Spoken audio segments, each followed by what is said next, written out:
India. Chaotic, busy, overwhelming, but beyond beautiful. The huge culture shock that you experience by going to India is part of its charm. It really is unlike anything you have ever experienced before. It's incredible, India.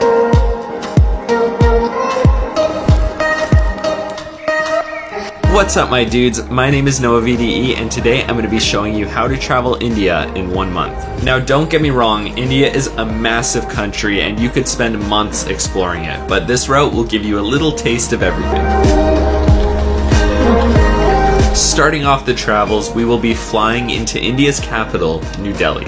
Flights into Delhi are generally the cheapest, and it puts you in a very good central location up north. There's tons to see and do in Delhi, and everything is connected by a world-class metro system, making it super easy to get around. I think spending 2 days in Delhi is the perfect amount of time. Backpackers tend to hang around Paharganj, as there's tons of cheap food and accommodation there. From Paharganj, you can easily go and check out Jama Masjid, the Red Fort, the Lotus Temple, and India Gate.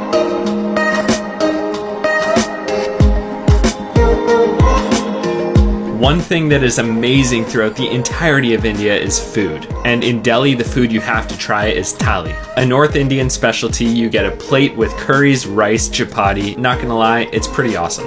After Delhi, we are hopping on a train headed west for the next 17 hours while we head to Jaisalmer. Always make sure to give yourself some extra time while traveling throughout India, as things are often late or delayed. But now you're in Jaisalmer, so take in the beauty.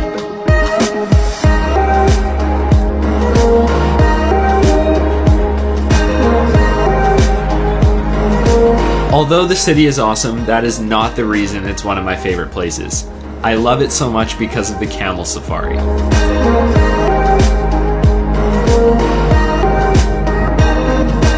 The safari is absolutely amazing. For about $40 US, you get to ride these camels for an hour and a half into the desert and sleep overnight. You're in the middle of nowhere, so you get to sleep under the stars, build a massive campfire, sing songs, and make dinner. The camel safari was definitely one of the highlights of our trip.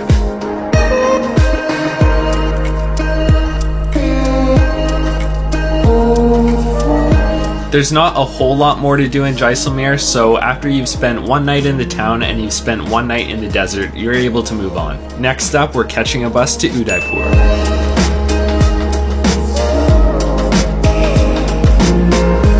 Commonly referred to as the City of Love, Udaipur is absolutely beautiful. A city filled with lakes, temples, and mountains. You really can't ask for much else. You'll be able to spend 2 days here exploring no problem. One thing that you must check out, and I'm probably going to butcher the name, but Makala Hill. It's the perfect place to catch a sunset and gives you a great view of the entire city.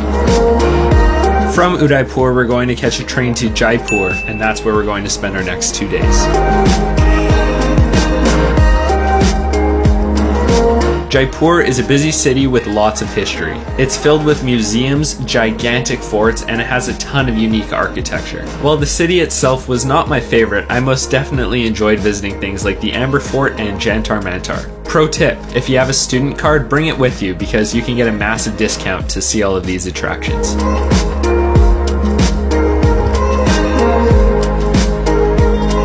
From Jaipur, you can hop on a bus and head to our next destination of Agra.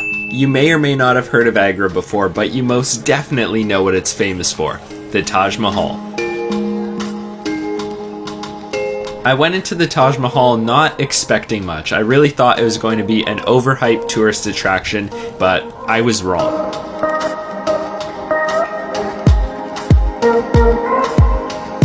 The Taj Mahal is definitely one of the most beautiful things I have ever seen in my entire life. From the immaculate white marble palace to the pristine green gardens surrounding it, the Taj Mahal is perfection. The best time to see the Taj Mahal is definitely for sunrise. You'll dodge a lot of the crowds by getting up early, and then for sunset you'll be able to take a boat ride on the river behind the Taj Mahal. By the way, the Taj Mahal is closed every single Friday, so don't visit on a Friday. You'll really only need to spend 1 day here in Agra before we can move on to our next destination of Varanasi. After taking the train from Agra to Varanasi, you were greeted with one of the craziest cities in the world.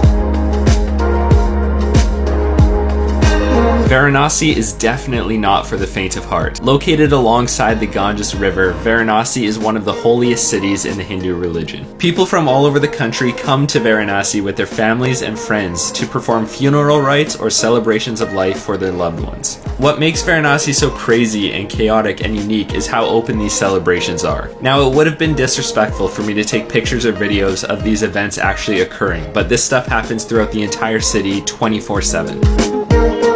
After spending 2 full days exploring Varanasi, you can hop on a train and head back to New Delhi. From Delhi, we're going to catch a plane to our next destination, which is Mumbai. Being India's largest city, there is just a ton of stuff going on in Mumbai at all times.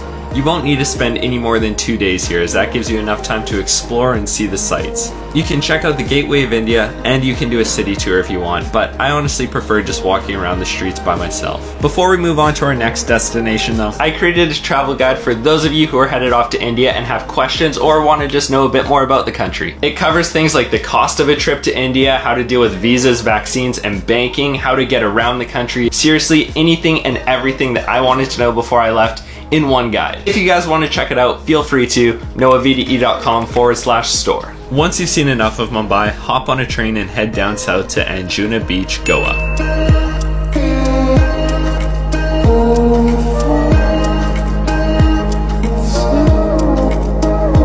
Goa is a province known for its beaches, and Anjuna Beach is like the backpacker's place to be. This is probably going to be the first time during the trip we're actually able to sit back and relax, but let's be real, you don't come to India to relax. The thing that makes Anjuna special to me is the atmosphere, the people you meet and hang out with. It really is like the central backpacker location. If you don't want to sit around all day, there's quite a few day trips around like Dudhsagar Falls as well as the Chapura Fort. 3 days here should be enough to recuperate and rejuvenate before we hop on a bus to our next destination, which is Hampi.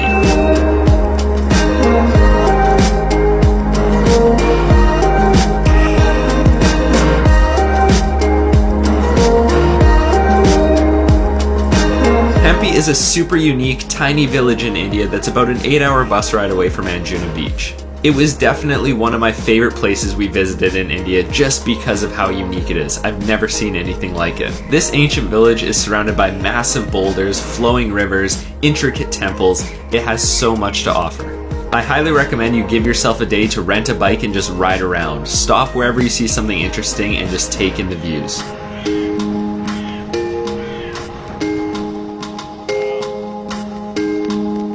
You should also head over to Sunset Peak, where you can catch a beautiful sunset as it dips below the temples. And if you're feeling like a daredevil, you can do some bouldering. Because of all the massive rocks throughout Hampi, it is a bouldering or rock climbing destination, so you can rent equipment and try it out.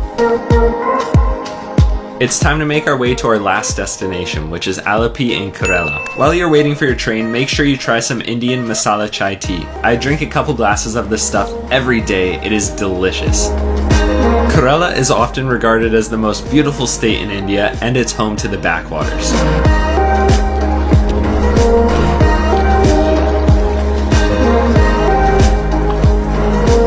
The backwaters of Alleppey, Kerala are a system of complex canals and lagoons that help the city function. It was such a stark contrast to the rest of India because in Alleppey, Kerala, people don't use cars, they use boats. A huge part of the city is built around these canals, so there's floating hospitals, floating markets, floating school buses. In the backwaters, they don't have school buses, they have school boats. Now, the majority of tourists decide to take a houseboat tour through the canals, but that's not the best option. A little less popular, but a lot better, is the kayak tours that you can get. The houseboats are really big, so they're forced to stay on the main canals, but I found myself enjoying the tiny, tucked away canals a lot more, and we were able to see them because we were on kayaks.